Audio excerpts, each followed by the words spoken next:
What's going on, guys? Welcome back to my review of Skyward Sword HD for the Nintendo Switch. Now, this review is going to be kept fairly spoiler free. However, I have done a retrospective deep dive on Skyward Sword for the Wii version, which you can find here or up in the card up here. That goes right into detail and is fairly spoiler heavy. So if you want my real thoughts about this game, pretty much very similar to what the Wii version was, you can find it up there. But for this review alone, we're going to try keep it as spoiler free as possible for those who may not have played the Wii version. The footage you'll be seeing will be from the first couple of hours in the game. However, I will be touching on a few things in the later half of the game, so just keep that in mind as we're going through this review. With all that being said, please go ahead, like the video if you like the video, leave your thoughts of the game down below, and if you do like this kind of content, please go ahead and subscribe to the channel. But let's get into it. Skyward Sword marks the first game in the canonical timeline of the Legend of Zelda series. It is the game that sets everything into motion, and it seems like it's going to hold a very large impact over Breath of the Wild 2, just going by the visual similarities alone. To many, given that it kicks off the entire franchise, this game has become quite special to fans. However, some severely dislike this game, and a large part of that rests with the controls. So, let's start there. What are the controls like in this game? Previously on the Wii, you were forced to use motion controls. The reception on this was mixed. Some played through the entire game without issue, others couldn't make it past the first area and gave up due to their frustration. So how are the controls handled in this game? Well, players are given two options for the controls in this game. You can either go with the traditional button mapping controller option, or you can delve back into the motion controls. Let's start with the motion controls. The motion controls for me, on the most part, worked perfectly fine, and it was actually my preference as to how to play this game. There were some times where I did have to recalibrate the controls every now and again, however it was never to a point of being frustrating, nor did it kill any kind of immersion for me. Recalibrating is super easy with a simple press of the button and you're good to go. The second option is more of a traditional controller setting. However, for me, this offered this weird middle ground compromise with the camera. Since the sword direction is tied to the right stick, you then lose control of the camera when you're using your sword in this controller setting. To control the camera, you have to hold down another button just to be able to maneuver it around. But while you're using this option where you're holding down another button to control the camera, you then can't use your sword to attack, which in some cases leaves you quite vulnerable to enemy attacks. It's this kind of weird, half-baked camera slash sword amalgamation into one button. It just didn't feel that great to me. I'm sure people can get used to it after many hours of playing, but I just couldn't. And I actually just prefer to use the motion controls in most settings. And given that this game requires you to be very specific with your sword attacks and the direction to hit your enemies, you need to have the camera in a very specific situation where you can see where your enemies are and which way to hit. It's absolutely paramount. So when you go with the traditional controller setting and then it refuses to let you control the camera while you're fighting enemies, it just didn't feel that great to me. Now thankfully this game allows you to toggle between different controller options on the fly. You can just go ahead and get into the menu and you can decide to go either with the motion control setting or the traditional setting. And these do have their pros and cons. I did find that flying in the motion control was a little bit off, and sometimes I just opted to go with the traditional controllers while I'm flying or swimming. It's up to you, but it's a great option there for those who want to use it, just if you like sort of a bit of a mix between both. No matter what option you choose to play this game in, you need to be aware that this game's combat requires you to be very deliberate and specific with your attacks, as I said before.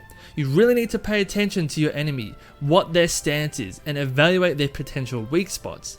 The direction of your swing matters, the angle of the swing matters, and you can't simply go in and start swinging your sword around hoping to win the fight.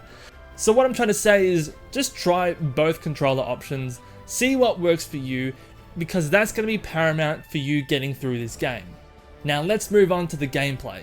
Now for those who have only played Breath of the Wild on the Switch and have never played Skyward Sword or any other Zelda game for that matter, you will most likely find this game to be incredibly linear and structured.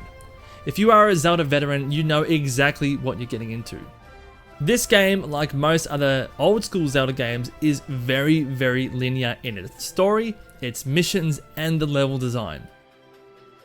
There are some side missions that allow you to do different things off the beaten path, like let's say for example at night there are different and timed mini missions or side quests that open up at that specific time, but for the most case this game is fairly linear. You go from point A to point B and there's very little deviation to get up to point B. Now Nintendo did also allow you to buy an amiibo for fast travel, but we don't support that kind of bullshit behavior on this channel here. So if you do want to get somewhere, you're going to have to put on your walking boots and get marching. The puzzles in this game offer a nice variety of play and often require you to use items you most recently picked up, just how it is in most other Zelda games. However, as you progress through the game, new areas will open up in the 3 main map locations. More on those later. Once these new areas start opening up, you can use items that you've acquired previously, which means that items are no longer single use to the specific dungeon or area that you found them in. I really appreciate that the level of freedom where items are useful outside of the area you found them. The items themselves are fairly fun to use, and there is a nice mix of new and old items. I really do love the addition of the beetle in this game, as it helps you cut through things in the ceiling, collect items too high for Link to reach, and also it gives you a good overhead view of your surrounding area. Now as I said before, this game is extremely linear, and you only get about 4 main locations that you can explore in this game. Let's start with the Skyloft. Skyloft is an area in the clouds that has multiple different islands for your exploration. You get around by flying on your loft wing, which by the way feels amazing in the new visuals and the smooth frame rates. Skyloft through your exploration has a bunch of chests that correlate to goddess cubes found on the surface below. However, if you don't find these cubes below, you cannot open these chests in Skyloft.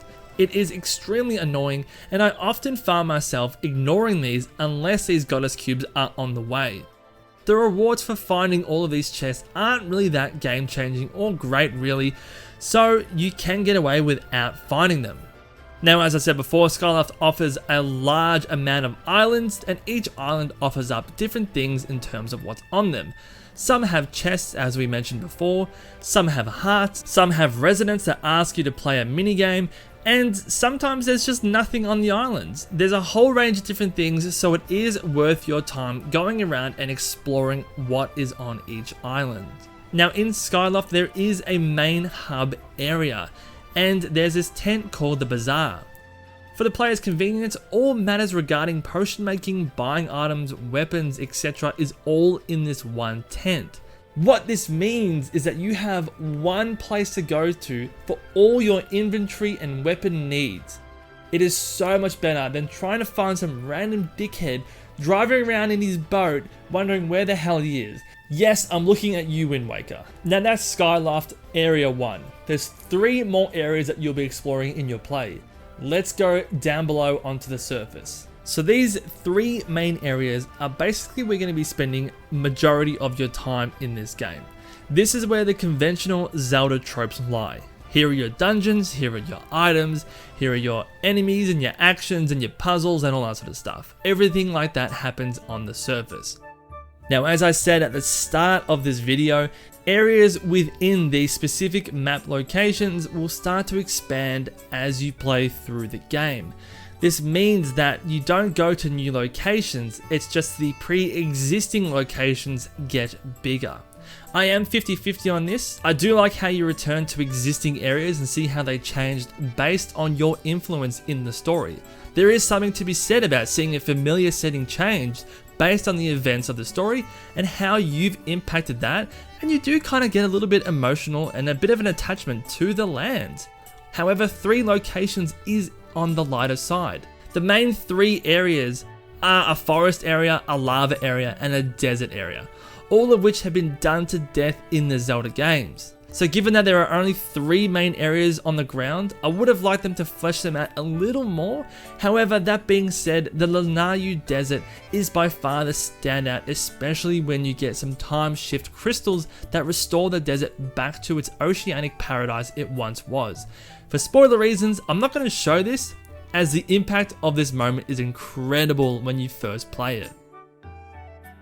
Now, each of these main 3 areas will have stealth-like sequences as well, called Silent Realms. I won't say what these sequences are, or how or why you need to do them, but in these sequences you return to these map areas.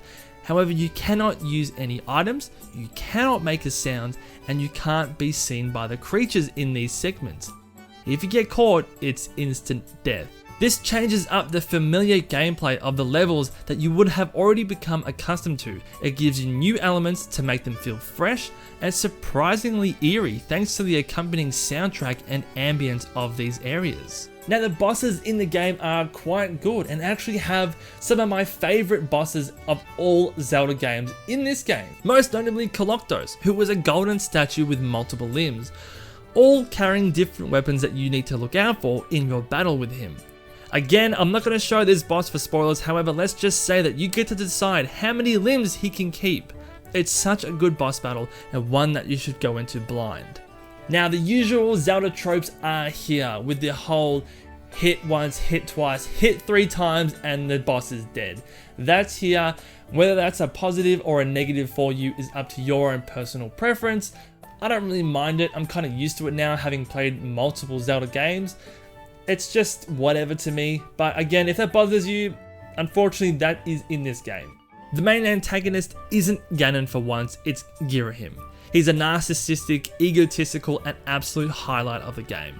His boss battles are enjoyable, definitely not the best in the game, however it was great to see another antagonist that this series can rely on other than using Ganon as their crutch.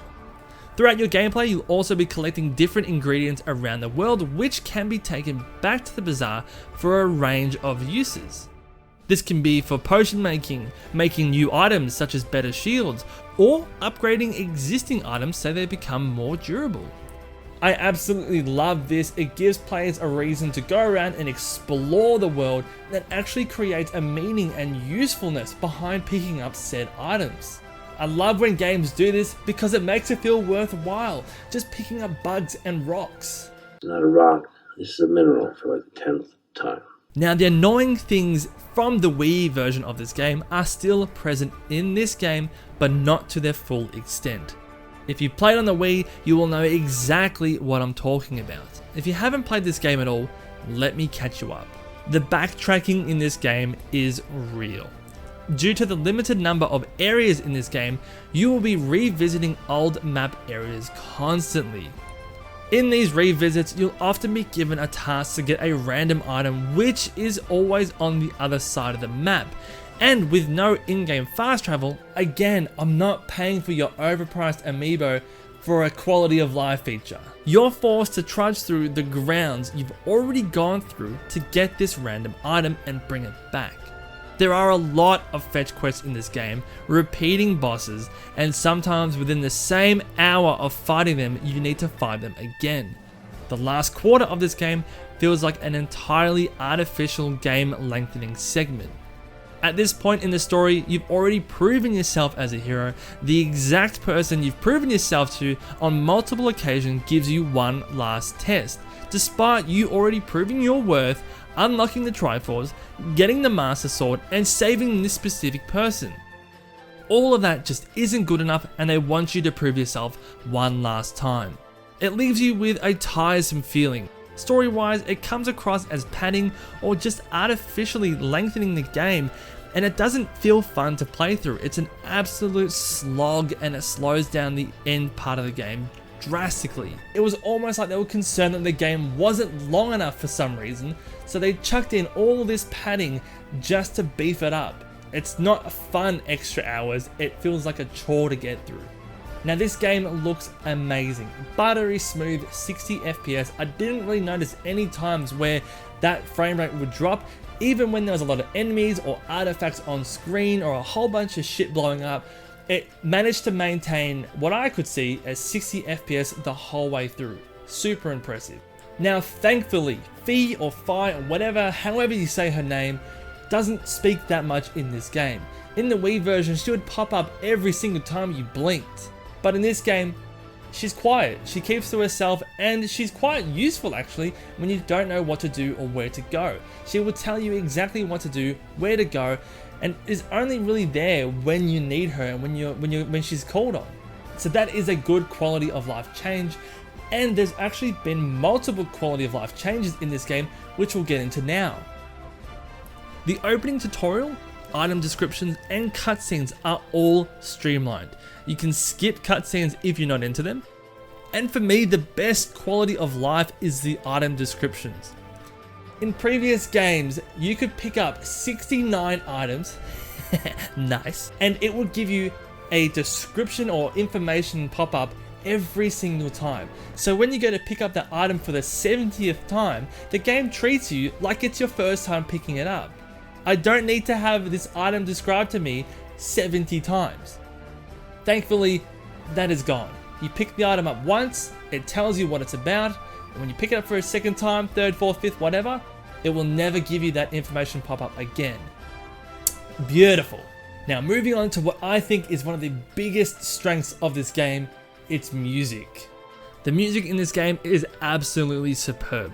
When this game originally came out on the Wii, it was the first Zelda game in the franchise to have its music done entirely by an orchestra, and it really shows. Skyward Sword has my favorite soundtrack out of any Zelda game.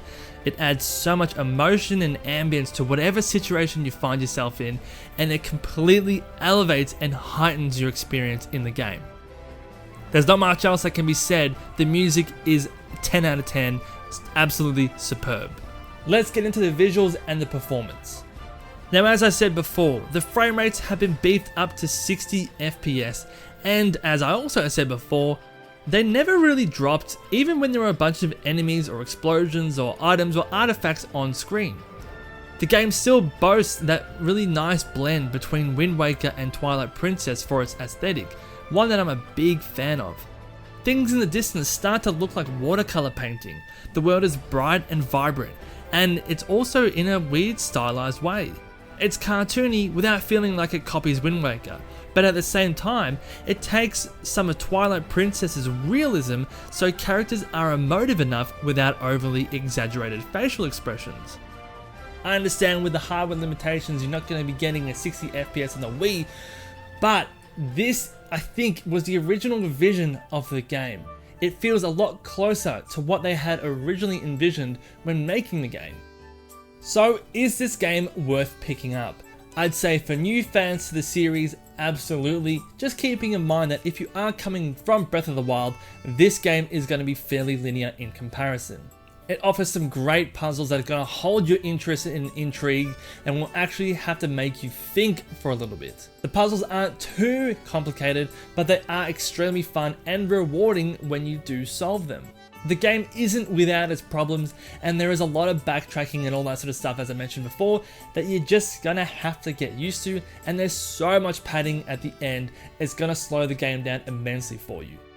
But with all that being said, it absolutely is a game that you need to pick up, especially if you're new to the Zelda franchise. For Zelda veterans, I'd say if you liked the Wii version, by all means, this is the Wii version, but improved greatly. If you love the Wii version, you're gonna love the Switch version. Everything has been improved, and the annoying things have been taken out as much as they can, really. However, if you did not like the Wii version, you probably want to give this one a miss, because it's more of the same. If you didn't like the Wii version, they haven't changed it up that much where this game feels any different. If your biggest gripes were with Fi or Fi, however you say a name, or with the motion controls, I'd say yeah, get into it. But if you had issues with this game outside of the motion controls or outside the annoying companion, you're probably still gonna dislike this game a lot. It's more of the same, it is just a remake after all. But guys, that is my review of Zelda Skyward Sword HD for the Switch. Let me know your thoughts of the game in the comments down below. I am also streaming this on twitch.tv/PixelSean if you're interested in watching me playing this live. If you do like the video, please go ahead, like the video, and subscribe to the channel for more content. But that's it for today, guys, and I'll see you in the next one. Take care, guys. Bye.